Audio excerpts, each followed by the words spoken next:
So I think that's a difficult question, right? Like I think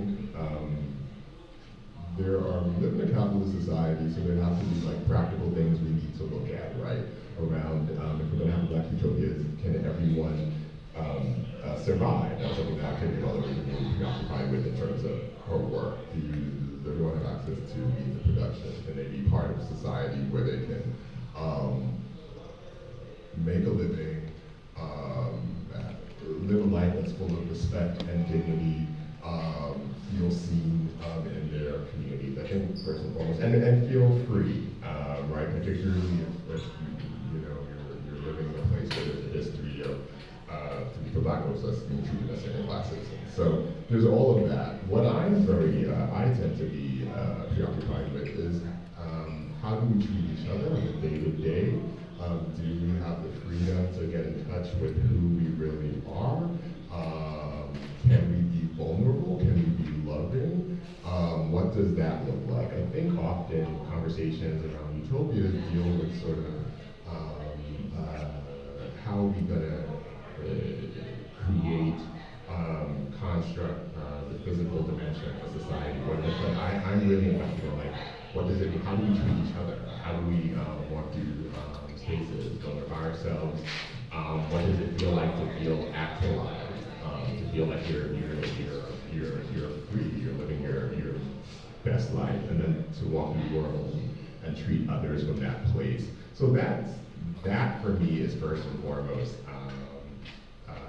what I tend to think about when it comes to the concept of utopias, and to hold difference, and to be to have a sense of unity and have a sense of togetherness, and know what ISIS does on Tuesday might be radically different from what Clarence does on Tuesday, and that's okay, and we can still operate from a place of love. So those are my thoughts. I think about utopias all the time, and I think that there is that sort of practical thing where you go, what is the system upon which we're building our reality? And my immediate reaction is, in order to achieve a Black utopia, that system entirely has to be broken and reimagined from the ground up. And when I try to reimagine it, have you ever been to Afropunk? Yes! Another feeling of going Afropunk and then going to work the next day. Somewhere in between that is our version of utopia, right? Where you go, wait a minute, I can feel a distinct difference from whatever I just left to wherever I'm arriving, and I'm shedding something important in order to do it. I'm shedding a value system, I'm shedding a sense of connectedness to people, I'm shedding color, I'm shedding richness, and I think that's a prerequisite to arriving to some sort of system, is to identify the sort of circumference of one's sense of self and our collective sense of self, and then bring that into utopia. It's not lost on me for 1 second that every depiction the Bible has of heaven doesn't beat drums in it. Right? You don't see people laughing and having a good time like we do.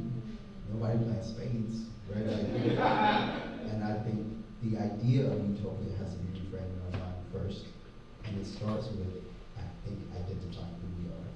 You hear people say often, we are not a monolith, and I think we should be thinking monolithically, because we have to identify the parameters of who we are as a people, and then let the values that infiltrate some sort of system upon which we can exist, and it can't be anything like what we are right now.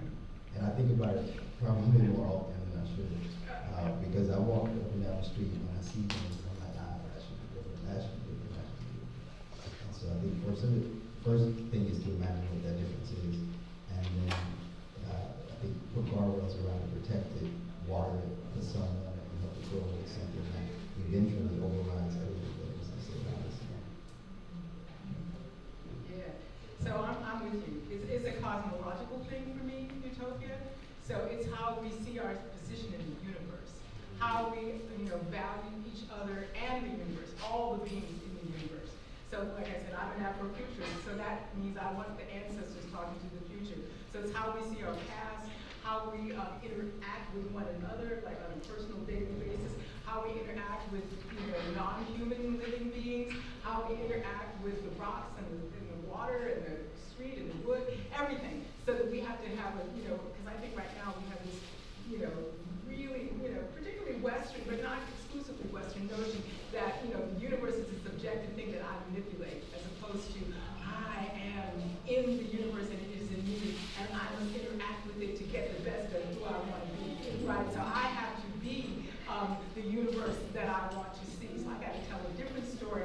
I got to, take it all apart, but I have to be putting something together too, right? Because it's not just move fast and break things, because they already tried that in that robot, right?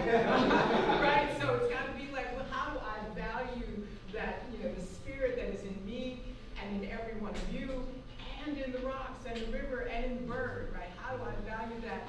And then make my relationships, meaningful. So I got to tell a different story of the world.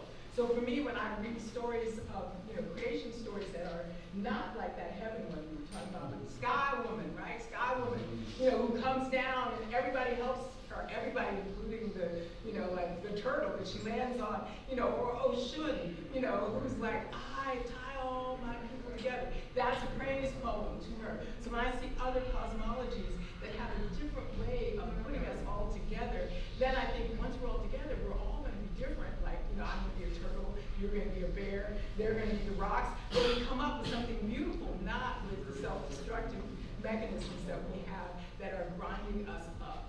And that is the utopia. So for me, like Flying West, played by Pearl Cleage, comes up where these black people from Kansas were like, get me, they go to Kansas, but they wanted to get out of like horror. And when they got there, they had to imagine a new world, and they did. So Pearl Cleage based that play on history that had been lost or destroyed, or she went to a historical festival and, oh my God, this happened, so that it can happen again, right? The whole idea that we can't change is, we're not anything like we used to be, right? But we get stuck in the notion that the way it is the way it has to be. And so I think, again, that cosmology change, that drive to like get ourselves together and fuss, we need to fuss with one another, but not kick each other out, like, right?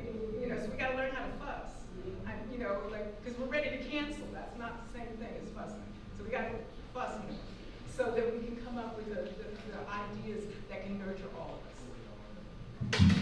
So Erika keeps up the next question. I just want to say, this moment for me is also a moment of Black Utopia. So Clarence knows, inspired by Sky Full of Elephants and Archangels of Fun. I've been having conversations about Black Utopias literally from coast to coast, like a couple months ago we're in LA and now we're in New York.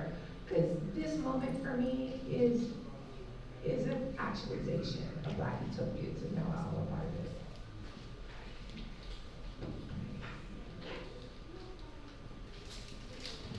All right, so now we're going to jump into your work. All right, and so I'm going to start with Clarence and your upcoming movie.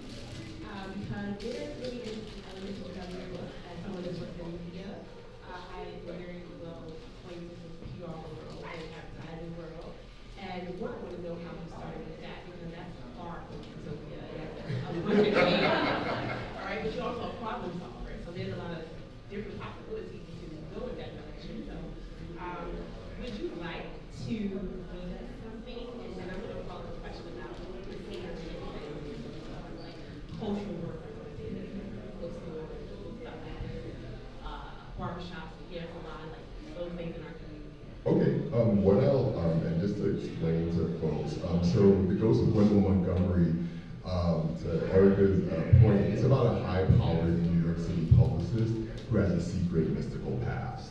And she's putting on an event at the Brooklyn Museum, and things start to go terribly, terribly wrong, and it hints at who she really is. She's constructed an identity. She also has a mysterious connection to an Afro-Latina queer psychic who runs a botanica in the South Bronx, and because of the warning that the barrier between our world, the human world, and the ghostly realm is dissolving, and there are lots of ghosts who are mad, and so we're going to be in big trouble. And so that I just wanted to set it up for y'all so you know what's going on. This is an homage. In many ways, the book is an homage to us, to our community, to my roots. I'm Panamanian American, and to New York City in general. So I'm actually gonna read what I think makes the most sense in terms of what we've been talking about, utopias, and we're in Harlem right now, is the first chapter from the perspective of Fonzie, the psychic who runs the Botanica,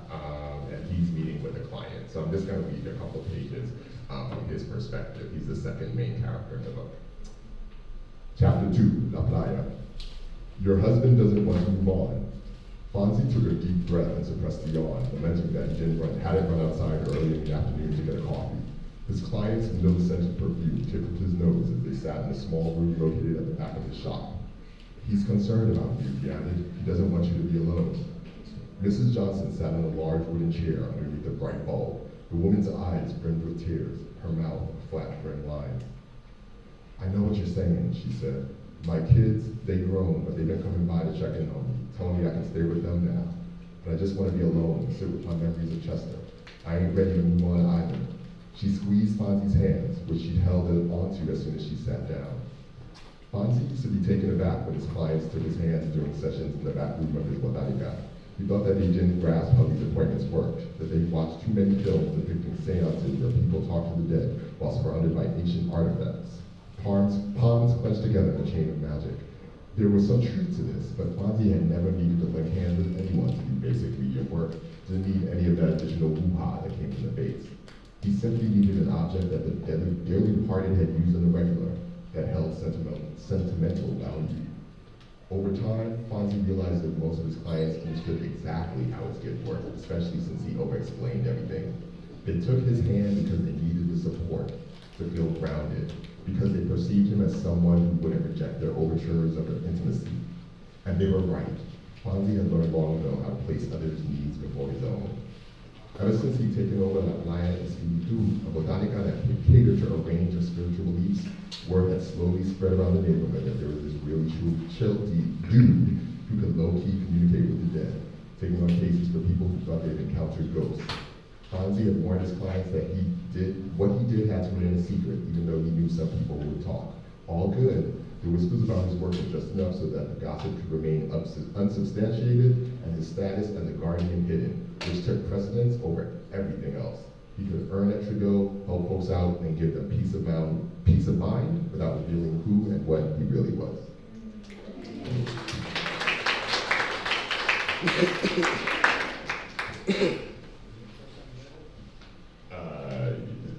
Kind of. So the follow-up question is, on something like this, definitely feel like you have side conversations, paranormal world with this have everybody do that totally my business. This is for you and everybody else out now. Places like, hair salons, especially black hair salons, and barbershops, churches, even libraries serves as, various spaces for us. How do you, when you think about utopias, do you consider those places as utopias as well? I absolutely do. Third spaces are particularly important to me as someone who's a full-time freelancer, as an editor and author, and so I'm working from home, and so third spaces actually do take on, have such a significant difference in my ability to connect with folks I consider community, symbol of community.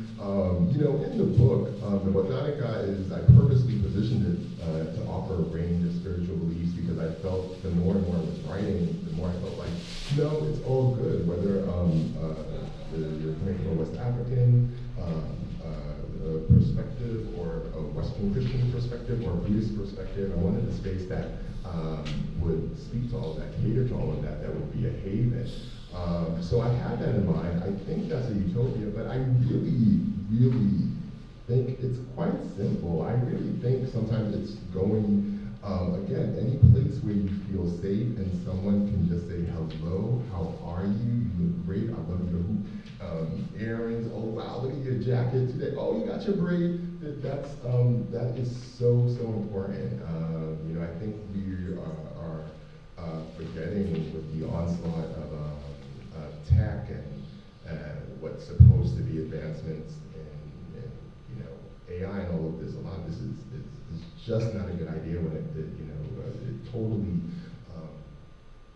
subverts and destroys the human connection. And so I think it's really simple. I think people may underestimate just these little gestures on a daily basis, what it does for the soul. So.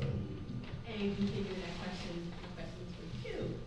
In your book, your version of utopia, white people do that. And I just wanted to. I think I'm not right.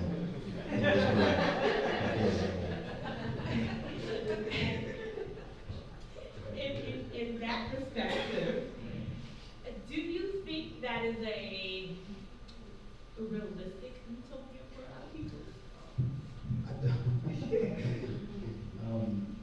I don't think it's a realistic utopia. Indeed, I don't think that white people have, and whiteness has a relationship to our utopia outside of the fact that it's a requisite that we heal in order to achieve it. And for some reason, whiteness sees fit to keep delacerating the wound.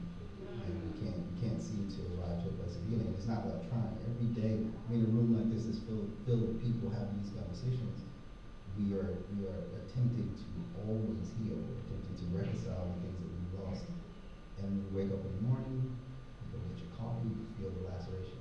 And so I think there's a line in my book where, she's talking to this guy, and he's like, well, what do you want me to do? She goes, I need you to just get out of my way. And I think that's it. I think we would organize around what feels like a utopia because it's true to us. And I think all that has to do with white people need to get out of the way. Right. And so I don't think they don't need to exist. I think it just, and I don't want to be specific because I'm not saying white people, I'm saying whiteness, which seems to be like a demonic possession over white people. There is a sense of that whiteness has built systems around us that are barriers to access a healing that is required in order to create something. And Ms. Hairston, the same question is for you, but as far as sentiment is concerned, you're in that particular book, Archangels, the evil was technology and AI and the internet wars and trying to survive after climate change. And I would like to know, even in the Cinnamon's universe, what is utopia to her? Well, Cinnamon's a theater person. So speaking of those spaces where you get together and make meaning and you're all different and you gotta work it out and there's a deadline and you've gotta do it, that's what she has as, her rock. She's also a tech person. So she knows the AI world, she knows all of that, but she left it, right? And she left the theater, the professional theater world. And now she has circus bots, okay, who are based on her ancestors. So she has a 7th generation algorithm, because it's actually not that the technology itself is evil, it's just like who's programming it. Right. So she wants to create that kind of artificial intelligence that will aid us with the values that she wants, 7 generations values in the past to the future. So it's a different cosmological setting, and the theater as a community space, as like the barbershop, where you get together and you get to know people who are not like you, people who aren't like you, and there's a range of you, but you're all working on the learning together. And that is who we need to be as a community. And that is actually the function of theater all over the world forever and ever. It's like who do we need to be? And how can I rehearse the future? How can I remember who I have been? And how can I envision what I want to be? So that for me, the theater is metaphor for how we come up with who we want to be, is what the book is about. And she's trying to say, I don't know if I can do it this time. Right? Because, oh my God, and I'm a theater person, so I know, like, oh Lord, all the work. But how can we do it? And that's her struggle. How can she stay true to that? Because utopia, to me, I don't think as much in utopia. I think about hope. And hope is an action. Hope doesn't mean it's going to work. Hope means, well, if I work, something will happen. If I don't work, nothing will happen, so I better work. And that to me is, it's not despair, it's not false optimism, but it's not pessimism, right? It's like I do the work. And when we get together, you'll have, like you right there, you'll have an idea that I didn't have. So I couldn't have known what it was, but then you will give it to me. I'm like, oh my God. So that's hope.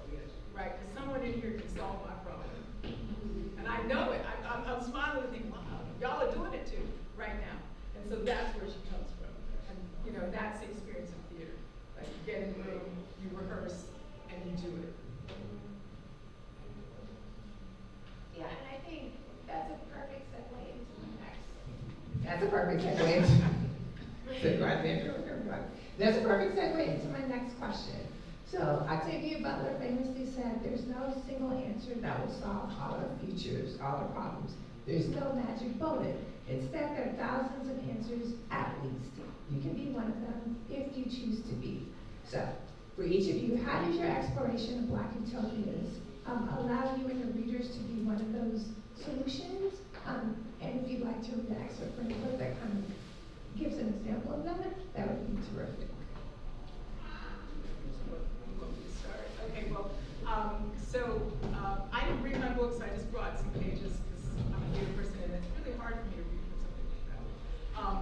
But for me, I think when you have a question and you really want to answer it and you want to know beforehand the answer, right? You know, that in other words, you want to feel like I already got the answer as opposed to improvise. And go with the moment and allow yourself to let go. So that to me is what I had to, you know, so I had to have problems that I didn't already know how to solve. So I threw at myself as a writer problems I did not already know how to solve. And I said, look, we'll solve them. It'll be like rehearsing and improvising. And my agent was like, okay, yeah. So I didn't have an outline. I challenged myself to give my character the problems that I felt, like climate change, like AI. And I wrote this before some of the stuff about AI came out. So when my book came out, the AIs were lying. In my book, I have the AIs lying because I went, oh, I know it, because I was a math tech person. So I know these AIs are going to be lying. Bullshitting is a better, you know, not hallucinating. That implies some other kind of state of mind. No, they bullshit and lie. That's what they do. Because, you know, like, oh my God, I have to answer that question. Let me give you some bullshit. And that's what they do. So I asked myself, how will you solve that? Right. So that's part of the book. And this was before, you know, the people like said, oh, we're going to just stick this on you, and it's going to bullshit and lie. So that is my challenge as a writer, and I have to write my way. You know, I have to find a way out of no way. So I will just start the book, and I'll give you a little song that one of the characters writes. Who's afraid of the future? Cinnamon Jones sucked a deep breath and raced downhill in the dark on fast hybrid wheels. Almost 1 a.m. and still on the bike path, miles from her bed. Shooting Star was lost, or there'd been an accident, or worse, some rough crew had snatched her. The SOS was unclear. Shooting Star had taken to wandering at night, keeping an eye on stray ghosts and suspicious drones. Maybe it was no big deal.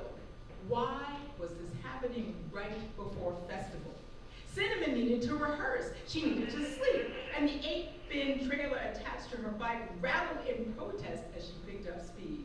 She'd done Real Wizards deliveries all day, roving the Pioneer Valley from Electric Paradise and the Co-op farms to the hill towns. And she was wasted. Her headlight blinked and dimmed, needing a charge. Still, Cinnamon zoomed by down cables about to spark a fire, flood balls ready to leave sludge, and a twisted body caught on a smart electric fence. Bear? Big person? She swallowed a shriek. Whoever climbed up into a 10,000-volt current was already dead meat. After she found Shooting Star, she'd alert Valley Security, a private firm offering premier services in Western Massachusetts since the water wars. Game Boys, back from the dead crew, would also want to investigate, and Indigo's Vamp Squad too. They were more of a neighborhood watch, still keeping everybody and their mama righteous was a 24/7 gig. Cinnamon resisted irritation. We save ourselves, Bruja. No Deus Ex Machina to the rescue. Bruja was fine with that and charged ahead, a black and white border melancholy blur. Bruja was committed to each step, each breath. No other place she'd rather be. She tracked Shooting Star and yapped at Cinnamon to keep up. The circus bots were loaded in the Wheel Wizard's trailer, farting and wheezing, slowing her down. But parking the trailer was a bad idea. Cyber thugs usually avoided Cinnamon's tech. I mean, she had a horror rep on the darknet. Messing with her bots was like doom scrolling and calling down the wrath of the gods. But a new gang had hit the scene, and they might get bold and snatch the circus bots. That would be cataclysmic. The bike path plunged into mist, a silvery ribbon that caught the March moonlight. Cinnamon zigzagged through hulking shadows who sported long limbs and spooky crowns. New leaves were sprouting. Golden owl eyes peered from hollows, and crows huddled on branches and posed as clumps of darkness. Bruja grumbled round, smelling danger her human didn't see. She jumped on a stone bench and tasted the air. The bench read, "You're halfway there. Take a break. Take a breath." And I'll end with a poem that she writes after this, at the end of this ride where she finally finds the bot, or no, she finds a lost girl. But this is the poem that she goes home and writes after this ride. My own son, dark days, just a flash. Love be on the run. You know, I ain't waiting for some freedom to come. I'm gonna be my own sun and rise. I'm gonna be my own rain and drink. I'm gonna be my own home and think. Dark days, oh yeah, we know that. Truth under the gun. You know, I ain't waiting for justice to be done. I'm gonna be my own light and shine. I'm gonna be my own fight. Surprise! I'm gonna be my own sun and rise. I say, dark days, we got that. I'm gonna be my own sun and rise.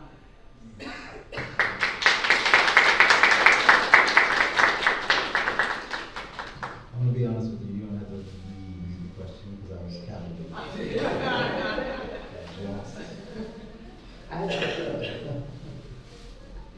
There's so many responses. I will repeat the question because we're here to listen. Like here. Octavia Butler famously said we can be our institutions if we choose to be. Could you share an example of how your work does that? God, thank you for that. This is what feels great. I think imagination is the prerequisite to actualization. Let me say that again so you guys can hear it. This is very important. Imagination is a prerequisite to actualization. If you do not have the space and time to imagine a new world, you cannot possibly create one. And when you walk out of this door today, you have to understand they're actively trying to take your attention. They're actively trying to take your time. Everyone around you is trying to draw you away from being able to sit in the center of yourself and imagine something else. And the minute that you create something. I think that's what blackness is. It's an ever self-empowering creativity and inclusivity. And if we don't have the space, we can't actually get to that power center. And I think my book, it attempts to force the people to experience the same speculations that I had when I was writing it and ask the same questions. And so doing magic. And so those of you who don't know this, how many people know this book? Okay. Good. All the white people who got this book. That's what happens. Sorry, spoilers. I don't know if that spoils it for me, though, really. All the way people walk into an ocean or a body of water and drown all at once, and they leave the country to people of color to now figure out how to, overcome traumas that they may not realize they have. And so the opening, I typically when I try to read this book, I never know where to read from because it kind of depends on the audience. I've read to some people and the reaction is really interesting, particularly in Alabama. And so I wasn't going to read from the beginning, but I will just say the opening line is an homage to Toni Morrison's Paradise. So the opening line of Toni Morrison's Paradise is they kill the white girl first, but the rest of them take their time. With my opening line, it says they killed themselves, all of them, all at once. I will not start from that place. I'm going to actually go deeper, so I am going to spoil it, but y'all just going to, it's raining, you got it. So I'm gonna move a little bit further into the book. In the book, there's a father and a daughter. The father, his name's Charlie, recently went all the way from that. No one's guarded in jail, so he can just get out. And he becomes a professor at Howard University. He's contacted by a biracial daughter that he did not know was alive. He didn't know if she would survive all the way and walk into the ocean. And she asks him to take her to Alabama. She's in Wisconsin. In the city she's in is 98.1% white. And so she watches her whole family die. Everyone in the city dies. She's alone in this town. She contacts her father and she says, I need you to take me to Alabama where I think there are still a few white people. There aren't. But they go anyway. And this scene, I think it's important because this is me trying to imagine what Utopia looks like for that community. And so it's a lot that's happening, but I think it really evolves. This is Charlie after a really fun dinner scene with all sorts of great food. This is some of the best descriptions in this book. Some of this food maybe salivate. But after they have dinner, he's watching all the people at the dinner table, and he has these thoughts. He'd come to learn so much about Mobile in a short span of time, even as the notion of time itself seemed to expand and accelerate and slow down all at once. The sun rose and set without a clock or calendar to frame the days. The city proved to be vastly different from every other thriving city like DC and Chicago and Atlanta, where they clung to previous ways. Mobile created a new lane for itself. No system of money ruled over them, no classes or levels of life separated one group of people from another, nor did any definitive religion guide the masses with a firm hand. Indeed, a system of sorts had revealed itself to Charlie in the way people moved, in the way they interacted, in the way they thrived. He thought George Washington Carver's scientific papers an overall fascination with mushrooms. As Carver saw them, the fungi were the oldest and largest organisms on the planet, perfecting the harmony with the world no other organism had achieved. An advanced intelligence, Carver would say, in the art of living. From the dirt, a little mushroom carries the power to feed you, to heal you, and even take you to a higher consciousness. The people of Mobile, as best Charlie could gather, maintained a similar supernatural cycle. They gave, they gave, and they communed, a three-part existence that played out every day. For a third of their days, they seemed to freely give what was in them to be given. Whatever passion woke them each morning, it just spilled over. And what Charlie saw, those passions included building things, growing things, teaching, dancing, learning. People seem to almost become themselves simply by offering what they want to do the most. Another third of their days were dedicated to growing, strengthening the body, the mind, the heart. All over the city, people gathered together in groups, talking, eating, training, learning history, planning futures, accepting all the things others had to give.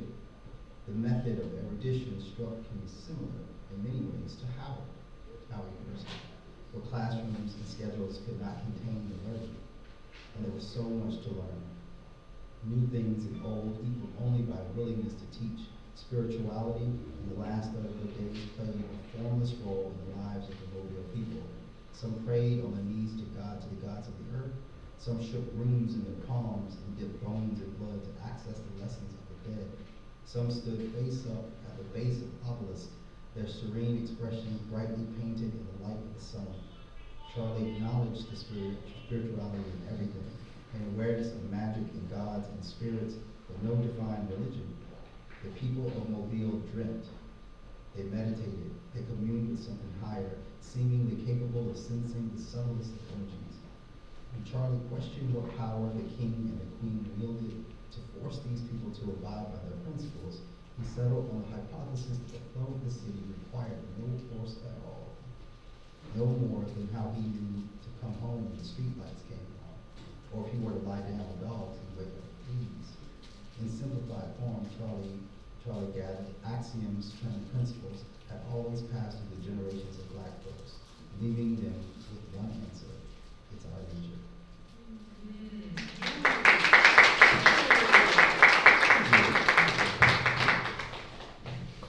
Can you say the question? Yes, so I think your brother guided us to be our own solutions. Can you give us an example of how your work, either through excerpt or through description, allows you and your readers to do that? Okay, thank you. I'm not going next, because I already read the next one, I won't do next, I forget. In a couple of ways. So my Ghost of Gwendolyn Montgomery is genre fusion. It's a bit horror, it's a bit urban fantasy, it's a bit romance. The reason why I wanted to do that is because I felt like that would be really a more honest depiction of what lurks in my soul and what life is. I do think these ideas of that narrative is supposed to adhere to a strict formula or have predictable beats. I don't think that's necessarily an accurate reflection of what life is, and doesn't necessarily prepare us to grapple with the world. I also wanted, quite frankly, my life, part of my utopia has been that I was raised by and have been always surrounded by powerful Black women, including my college friend Devon and Stella Ramunda, like just women who do the thing. And so I wanted to write something that would place these type of women front and center. All of the Black women in the book run things. And I purposely did that because I felt like, well, this is what my world has been, and I think I've turned out pretty okay as a result.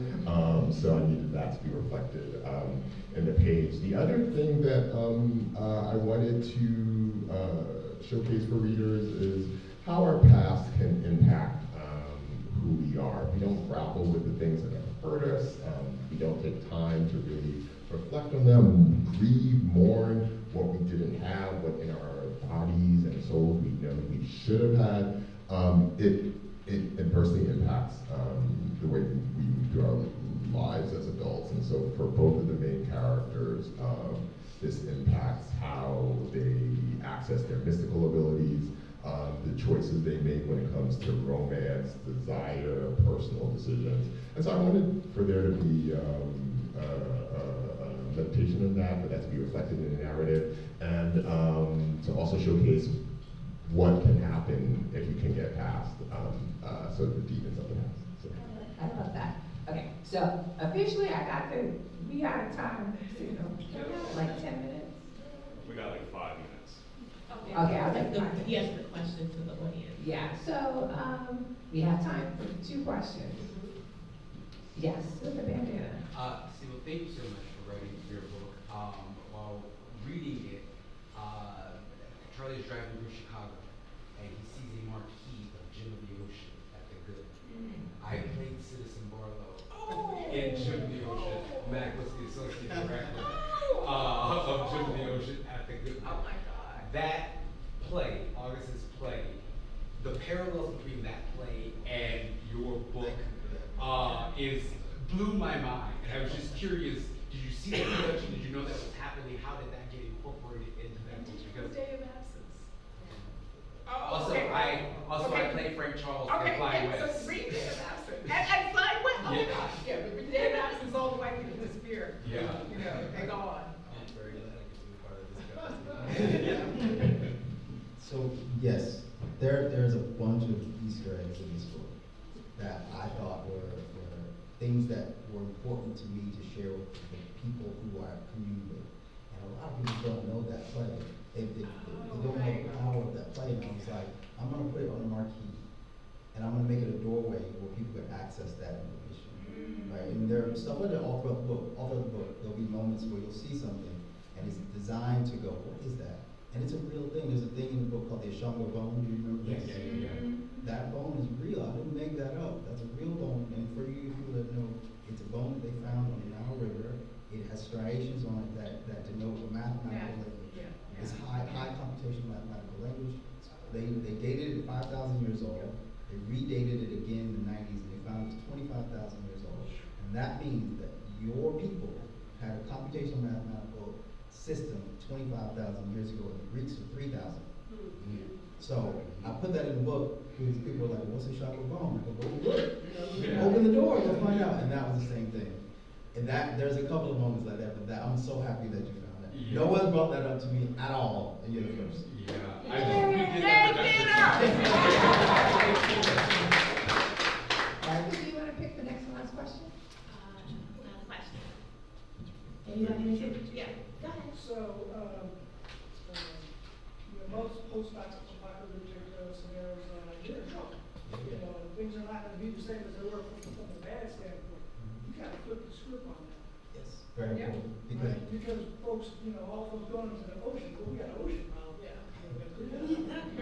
But then, that's instant utopia. in a lot of ways, I think, my experience with dystopian pieces of literature and dystopian films is we're not in them.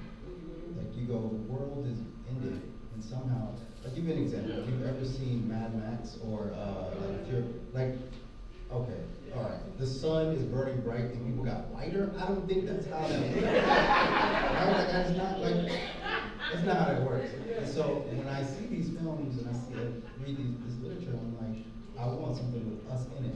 And then we're in it. Is it dystopian? Is it? Because I know if my people are there, we're having a good time. And so I go, and that's true because we've done it in all circumstances of horror that we've already experienced. And so I go, it can't be anything other than a utopia if we are all that we are. And so, yeah, it flips. But it didn't flip by design, it flipped by purpose, which is just our nature.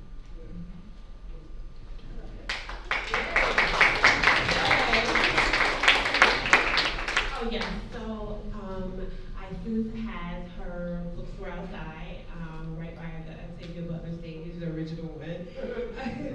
And so if you want to go, you can follow us and you can get your book signed and you can buy them at the Sistah Sci-Fi store. Follow Sistah Sci-Fi on Instagram, SistahSci-Fi.com, Sistah Sci-Fi on Blue Sky, Sistah Sci-Fi on Facebook, and yeah. Can I just say something really quick about Sister Sci-Fi? She showed me so much love when my book came out, and a lot of people wouldn't. Yes. The people were crazy for it. She felt her love, and I'm grateful for Sister Sci-Fi. I show all the books love. Right. Thank you guys. Let's close with the call and response. I feel like we need to get out of here. Our relationship with time is very good. So, the call and response is an invitation, not an obligation. I will say claim our magic. You will say claim your future if you want to. We'll do that 3 times. So I'll say Ashe. I'll do a practice round with Andrea. Claim our magic. Claim our future. Great. Oh, create our future. Yes, claim our magic. Create our future. Yay, thank you. Okay, y'all ready? Yeah. Claim our magic. Create our future. Perfect. Claim our magic. Create our future. And this last time we're going to say it from my diaphragm. So our ancestors can hear us and our descendants can feel us. Ready? Claim our magic. Create our future. Yes. And we all say, Ashe.